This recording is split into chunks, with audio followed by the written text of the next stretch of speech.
한 해를 되돌아볼 때 여러 절망을 느끼게 하는 그런 소식들이 많았던 한 해였습니다.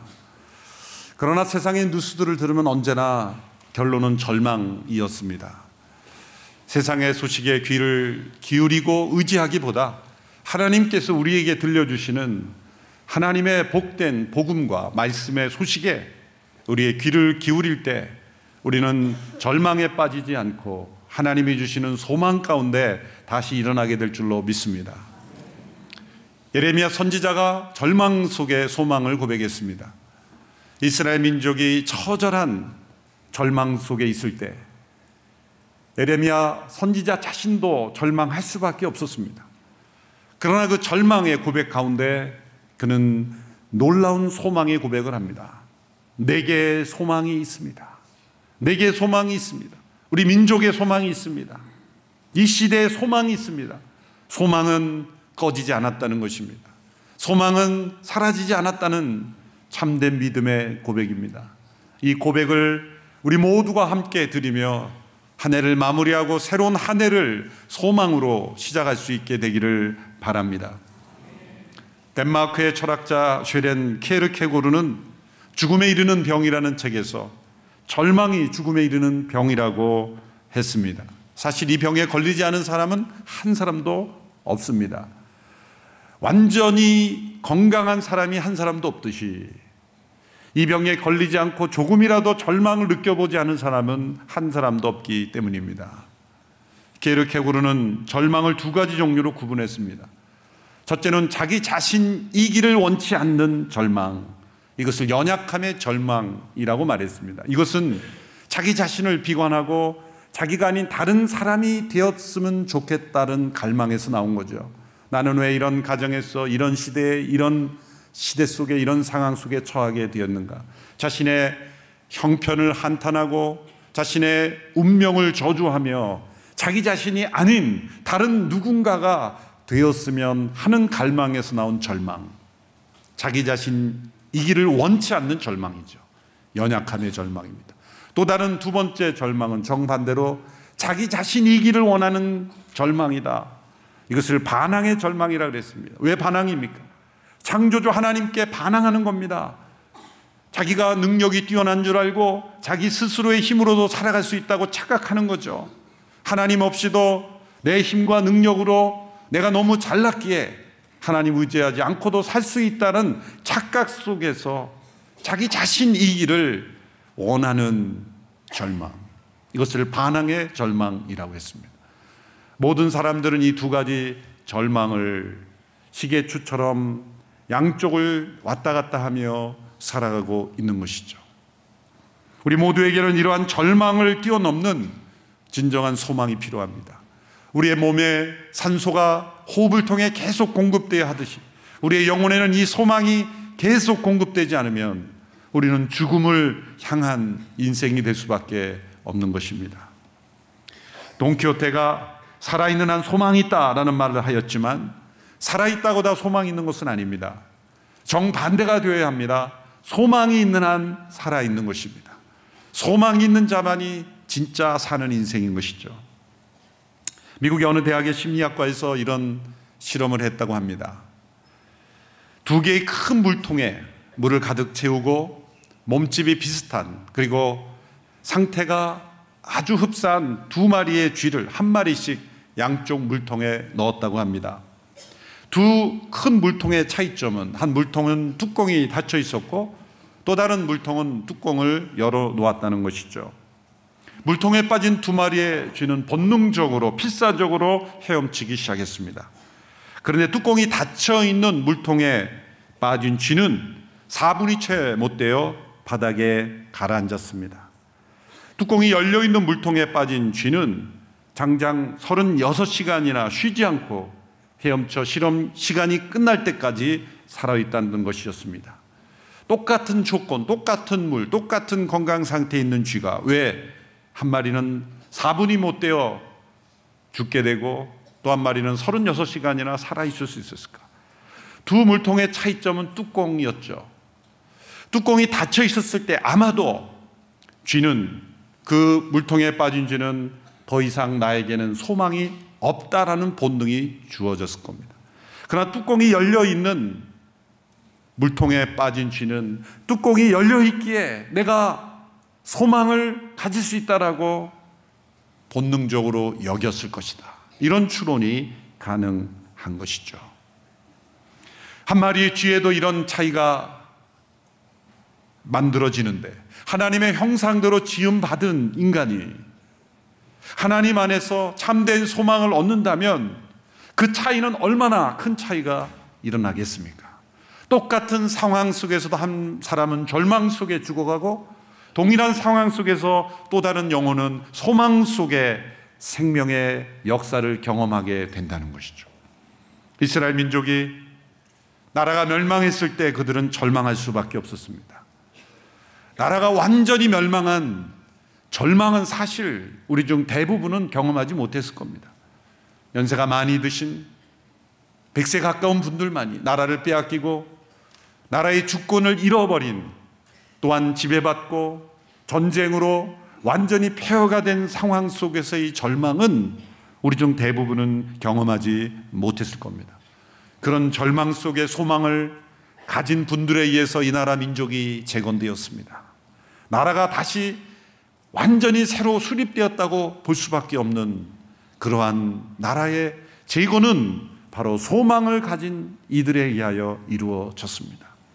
오늘 이 시대에 우리에게 많은 것이 주어져 있지 않아서 절망한다는 것은 그야말로 불신의 용어요, 우리를 더 절망케 하는 언어인 것이죠. 이스라엘 민족들이 그러한 형편이었습니다. 에레미야도 동일한 고백을 했죠. 에레미야 애가 3장 17절에서 20절이 바로 그런 절망의 고백들입니다. 함께 읽어볼까요? 시작. 그분이 내 심령에서 평안을 빼앗으셨으니 내가 행복을 잊고 말했다. 그래서 내가 말했다. 내 인내와 소망이 여호와께로부터 사라져버렸다. 내 고난과 내 방황, 비통함과 쓰라림을 기억하소서. 내가 아직도 기억하고 있으며 내 영혼이 내 안에서 낙심하고 있습니다. 평안이 없습니다. 행복도 잊어버렸습니다. 낙심합니다. 인내도 없습니다. 방황합니다. 비통합니다. 쓰라립니다. 이것이 바로 절망의 언어들입니다. 절망한 영혼들이 고백하는 것입니다. 예레미야도 동일했습니다. 그런데 21절에 와서 예레미야가 놀라운 고백을 합니다. 그러나 오히려 내게 소망이 있습니다. 이 고백을 할 수 있었습니다. 어떤 변화가 일어났기에, 어떤 상황, 어떤 무엇이 변화되었기에 이런 절망의 언어 속에, 그런 상태 속에서 내게 소망이 있다라는 고백을 할 수 있는 것입니까? 예레미야가 3장 21절에서 23절의 말씀을 같이 읽습니다. 시작. 그러나 내가 이것을 생각해내기에 오히려 내게 소망이 있습니다. 여호와의 인애하심이 끝이 없는 것은 그분의 긍휼하심이 끝이 없기 때문입니다. 그것들이 아침마다 새롭고 주의 진실하심이 큽니다. 오히려 내게 소망이 있습니다. 그가 무엇을 생각해냈기에 소망을 고백할 수 있었습니까? 여호와의 인애하심, 여호와의 긍휼, 그것이 끝이 없다는 것, 끊어지지 않았다는 것. 그것은 무엇입니까? 하나님 그분의 성품에 소망을 두는 겁니다. 우리가 경험하는 대개의 절망은 무엇이 끊어졌기에 절망하는 겁니까? 하나님으로부터 오는 그 무엇, 그것이 물질이든 건강이든 평안이든 안전이든 그 무엇이든지 간에 우리에게 하나님께서 주시는 좋은 것들이 끊겨질 때 우리는 절망합니다.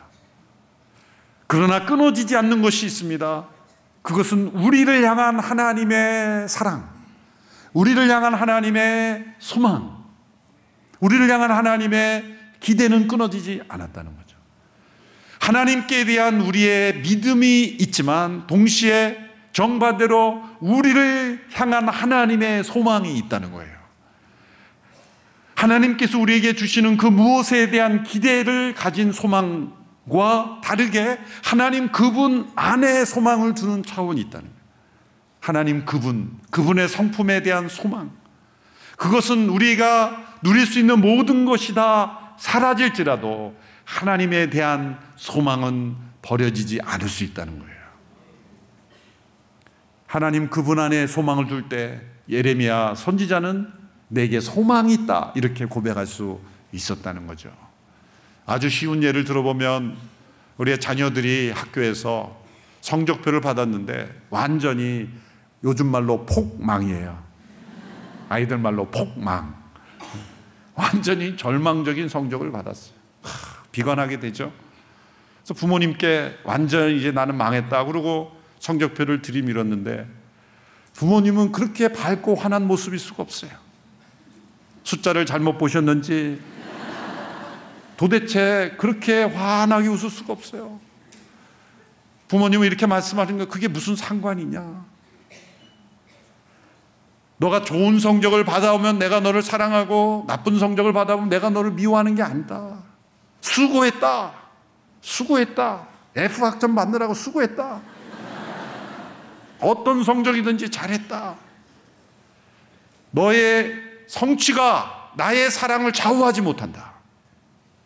그러므로 네가 수고하고 한 학기를 잘 마친 것에 또 고등학교 과정 잘 마친 것에 나는 너를 기뻐한다.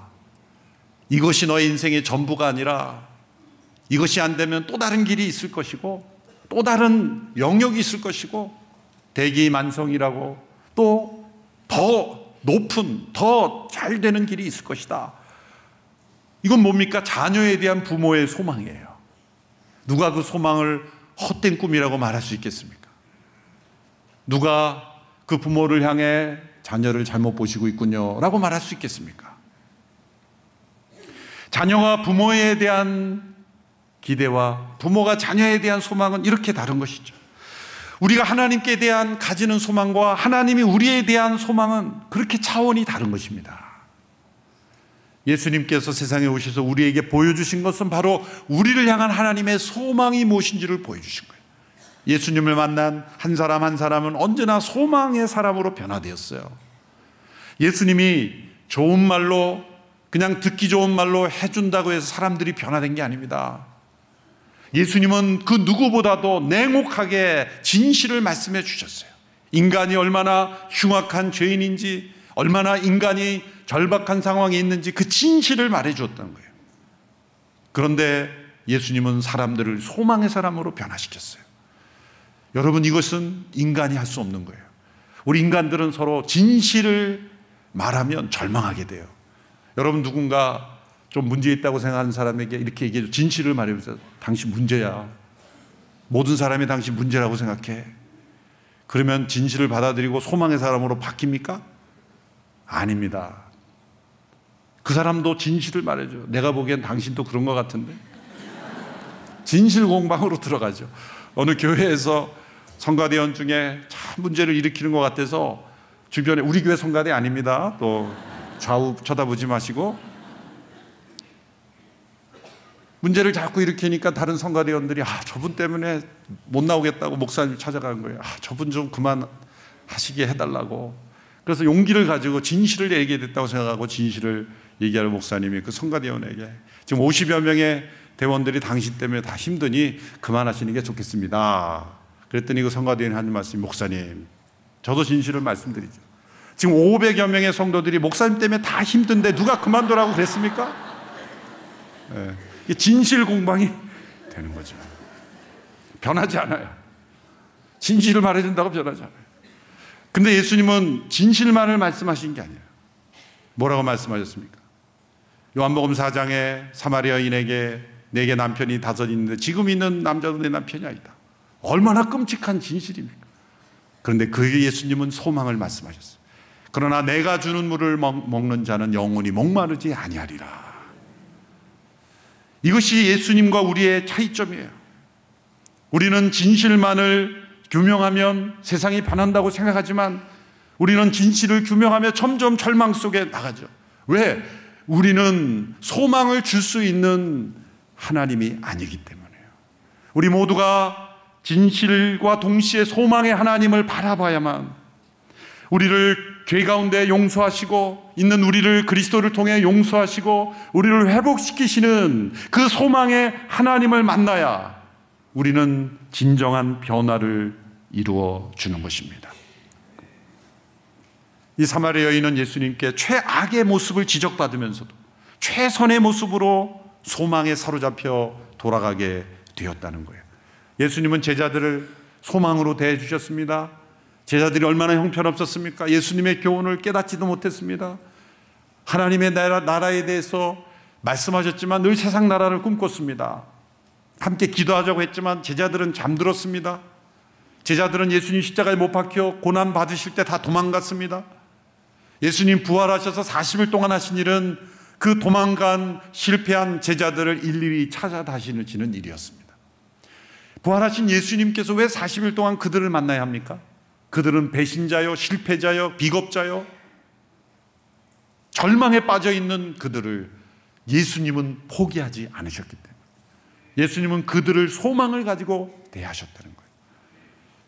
절망으로 끝내지 않고 그것이 그들의 진실의 모습이었지만 예수님은 그들을 소망으로 변화시켜 주셨다는 것입니다. 그것은 우리를 향한 하나님의 소망을 보여주신 것입니다. 예수님 믿는 사람은 이렇게 소망으로 새롭게 되는 거예요. 그것은 예수님이 우리에게 주시는 선물 안에 그 패키지 안에 들어있는 거예요. 예수 그리스도를 통해 우리가 새 생명을 얻게 되면 그 생명은 반드시 소망을 만들어냅니다. 그것을 만들어내신 분이 성령님이세요. 로마서 15장 13절의 말씀을 함께 읽습니다. 로마서 15장 13절의 말씀 같이 읽습니다. 시작. 이제 소망의 하나님께서 여러분의 믿음 생활 가운데 모든 기쁨과 평강을 충만하게 하셔서 성령의 능력으로 소망이 흘러 넘치게 하시기를 빕니다. 우리 하나님은 소망의 하나님이십니다. 성령의 능력이 우리 가운데 임할 때 소망이 흘러 넘치는 거예요. 그리스도 안에 있는 이 새 생명이 바로 소망의 근원이 되기 때문이에요. 사도 베드로는 이것을 다른 단어로 표현했습니다. 성령의 능력으로 흘러넘치는 소망을 살아있는 소망이다라는 단어를 썼습니다. 베드로전서 1장 3절 4절의 말씀 같이 읽습니다. 시작. 우리 주 예수 그리스도의 아버지 하나님을 찬양합니다. 하나님께서는 그분의 풍성하신 긍휼을 따라 우리를 거듭나게 하시고 예수 그리스도를 죽은 사람들로부터 살리시어 산 소망을 얻게 하심으로 여러분을 위해 하늘에 쌓아둔 썩지 않고 더러워지지 않고 쇠하지 않는 유업을 얻게 하셨습니다. 거듭난 새 생명에게는 살아있는 소망이 있다는 것이죠. 이 살아있는 소망, 죽은 소망은 무엇입니까? 막연한 기대입니다. 일어날지 않지도 모르는 일을 그냥 기대하는 겁니다. 그러나 우리가 가진 이 소망은 반드시 이루어질 것을 바라는 것, 약속된 것을 바라는 것, 이미 약속된 것을 보증으로 우리에게 주신 분이 성령님이에요. 성령님은 보증이 되시는 거예요. 여러분이 뭔가 계약을 할 때 보증을 받았다는, 확실히 받았다는 증거를 미리 받는 거예요. 우리가 미래에 하늘의 영원한 유업이 우리에게 있다는 것을 확실하게 보증하시는 것이 성령이 우리 가운데 오신 거예요. 그 성령의 능력 가운데 갈 때 우리는 마치 미래를 끌어다 쓰는 것과 같은 거예요. 미래의 하늘의 영광스러운 구원을 지금 경험하며 살아가는 거예요. 이것이 살아있는 소망이다. 로마서 8장에서는 또 다른 단어로 이런 표현을 합니다. 로마서 8장 24절 25절 개정 번역으로 우리 함께 읽어보겠습니다. 시작. 우리가 소망으로 구원을 얻었음에 보이는 소망이 아니니 보는 것을 누가 바라리요? 만일 우리가 보지 못하는 것을 바라면 참음으로 기다릴지니라. 여기에 소망으로 구원 얻었다 그랬습니다. 믿음으로 구원 얻는 것이 아닌가요? 맞습니다. 믿음으로 구원 얻는 것이죠. 그런데 소망으로 구원 얻었다 그랬습니까? 소망이란 믿음이 미래를 향할 때 그 믿음은 소망이 되는 거예요. 소망이란 믿음이 미래 시제로 나갈 때, 현재의 믿음이 미래를 향할 때 그 믿음은 전부 소망이 되는 거예요. 현재 확실한 믿음은 미래로 하루 이틀 향할수록 전부 소망이 되기에, 현재 우리가 받은 구원이 장차 온전한 구원을 받을 때까지 우리는 소망 가운데 구원을 받는다는 거죠. 이 살아있는 소망이 우리에게 있기에 우리는 이 땅에서 에레미야 시대의 그 백성이 경험한 것처럼 모든 것을 다 잃어버리는 절망적 상황 속에서도 무너뜨릴 수 없는 살아있는 소망이 있다는 거죠. 하나님께서 우리에게 주시는 그 축복이 때로 사라지는 것 같아도, 다 끊겨지는 것 같아도, 아무것도 없는 절망 속에서도 예레미야 선지자처럼 내게 소망이 있습니다. 이것이 세상을 이기는 믿음의 사람들입니다. 성령 충만한 믿음의 사람들의 고백입니다. 이 고백을 함께 우리가 주 앞에 올려드리며 승리하는 하나님의 백성들 다 될 수 있게 되기를 축원합니다.